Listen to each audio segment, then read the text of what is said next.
Friends, welcome to the channel. आज हम compare करने वाले हैं दो म्यूचुअल फंड्स जो आपको पता है फ्लेक्सी कैप की कैटेगरी से आते हैं।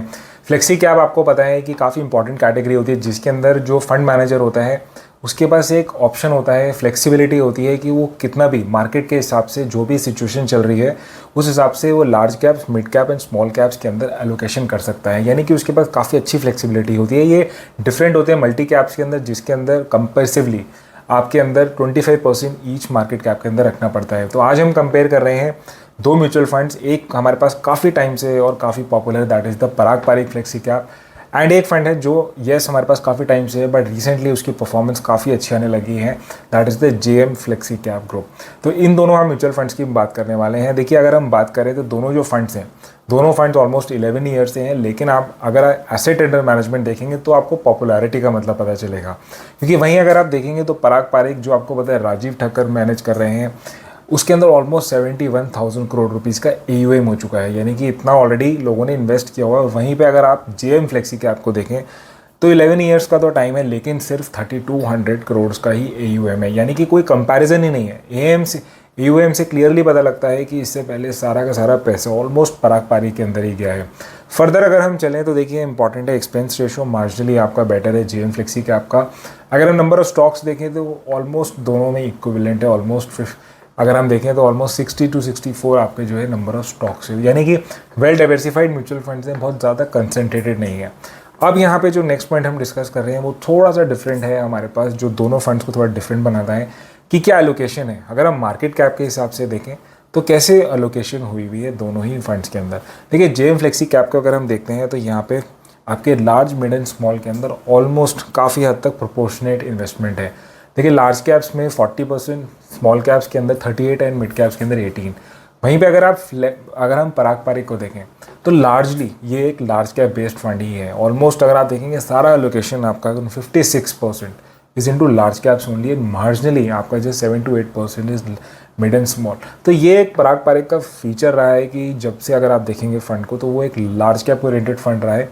उसके अंदर mid caps and small caps का लोकेशन शुरू से ही कम रहा है। इवन दो जो हमारा फंड मैनेजर होता है उसके पास फ्लेक्सिबिलिटी होती है कि वो लार्ज एंड मिड कैप के अंदर अगर आपका देखें तो मिड एंड स्मॉल के अंदर भी एलोकेशन कर सकता है। But Parag Parikh has always been जो है ओरिएंटेशन उसने लार्ज कैप की रखी है। तो ये कहीं ना कहीं फिक्सेशन है अगर हम फंड मैनेजर की देखें, क्योंकि आपको पता है लास्ट के 2-3 ईयर्स के अंदर जहाँ पे रिटर्न्स आपके बेटर मिड एंड स्मॉल में बने हैं, लेकिन वहाँ पे भी स्टिल आपका लार्ज कैप ओरिएंटेड रहा है पराग पारिक फंड। तो यानी कि अगर आप पराग पारिक के अंदर इन्वेस्ट करना चाहते हैं तो आप क्लियरली समझ सकते हैं कि ये एक तरीके का आपका ऑल्टरनेट हो जाता है आपका लार्ज कैप्स जो है म्यूचुअल फंड्स का। अगर हम फर्दर देखें, देखिए अगर हम यहाँ पे रिस्क पैरामीटर्स की बात करते हैं तो यहाँ पे भी क्लियरली अगर आप देखेंगे तो दोनों फंड्स मेरे को रिस्क मैनेज करते हुए लगते हैं। लेकिन अगर हम देखें फंडामेंटली, अगर हम Sharpe ratio and ordinal ratios की बात करें तो आपका मार्जिनली जेएम फ्लेक्सी कैप की वैल्यू बेटर आ रही है। और अगर हम स्टैंडर्ड डिविएशन देखते हैं तो मार्जिनली आपका पराग पारिक फ्लेक्सी कैप बेटर है। तो देखिए, दोनों फंड्स जो हैं मुझे जो रिस्क पैरामीटर से है कंपैरेबल लग रहे हैं। मार्जिनली आपका फ्लेक्सी कैप जो जेएम फ्लेक्सी कैप है, इवन दो उसके अंदर स्मॉल एंड मिड कैप का प्रोपोर्शन थोड़ा सा ज़्यादा है, लेकिन उसने रिस्क को बेटर मैनेज किया हुआ है। तो ये मुझे अच्छी चीज़ लग रही है जेएम फ्लेक्सी कैप की। अगर हम देखें फर्दर चलें द नंबर ऑफ, अगर हम यहाँ पे देखें कि कौन सी सेक्टर और स्टॉक्स के अंदर इन्वेस्टमेंट्स हुई हुई हैं, तो जेएम फ्लेक्सी कैप की अगर हम बात करें तो लार्जली आपका financials, capital goods and services, और पराग पारिक की अगर हम बात करते हैं तो फाइनेंशियल सर्विसेज एंड टेक्नोलॉजी। तो ये आपके top 3 sectors. But very important is to see the top 10 stocks कौन से हैं।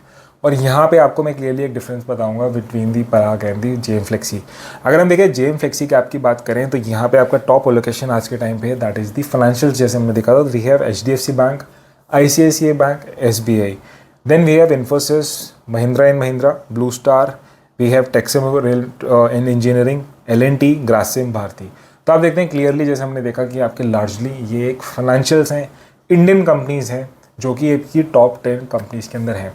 अगर हम वहीं पे पराग पारिक का एलोकेशन देखते हैं तो यहाँ पे आप देखेंगे तो again we have top is the HDFC Bank, then we have Power Grid, we have Bajaj Holdings, we have ITC Limited, ICICI Bank, Coal India, we have Maruti, Axis Bank, Alphabet and Microsoft. And I think ये एक modern parameter यहाँ से आपको पता लगेगा सबसे पहले कि पराग पारिक के अंदर आपके पास फॉरेन कंपनीज का लोकेशन है। तो यानी कि आपको एक एडेड डाइवर्सिफिकेशन मिलती है if you invest in a Parag Parikh cap.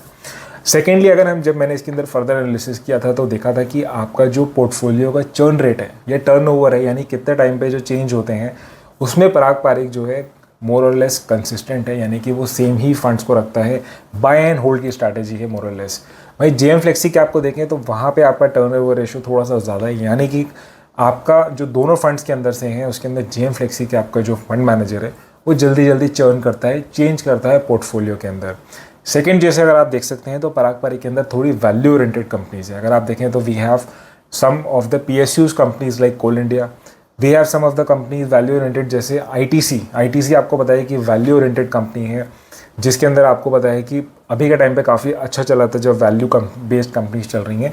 वहीं पे आप जेएम फ्लेक्सी के आप देखते हैं मोर और लेस वैल्यू प्लस मोर और less growth oriented mutual funds आपका जो है नंबर ऑफ स्टॉक्स है इसके अंदर।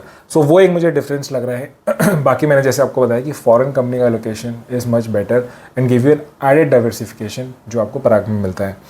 अगर हम फाइनली बात करें, देखिए रिटर्न्स की बात करते हैं तो यहाँ पे यस जो 5 ईयर के जो आपका होराइजन है और आपका जो एक शॉर्ट टर्म होराइजन है, दोनों में अगर हम देखें तो आपका जेएम फ्लेक्सी कैप ने बीट किया है अगर हम पॉइंट टू पॉइंट रिटर्न्स को देखते हैं, अगर हम पराग पारिक से कंपेयर करें।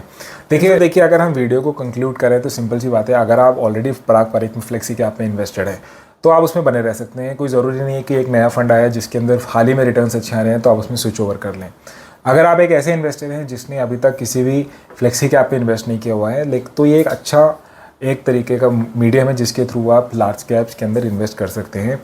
लेकिन इसके अंदर तब आप देख सकते हैं कि आपको फ्लेक्सी कैप में जेएम फ्लेक्सी कैप में करना है, पराग पारिक में करना है, वो आपकी ये सोच हो सकती है। बट जैसे मैंने आपको बताया कि पराग में आपको एडिशनल जो है आपको जो है रिटर्न्स के साथ में आपको डाइवर्सिफिकेशन फॉरेन फंड्स की मिलती है जो आपको जेएम फ्लेक्सी कैप में नहीं मिलती है।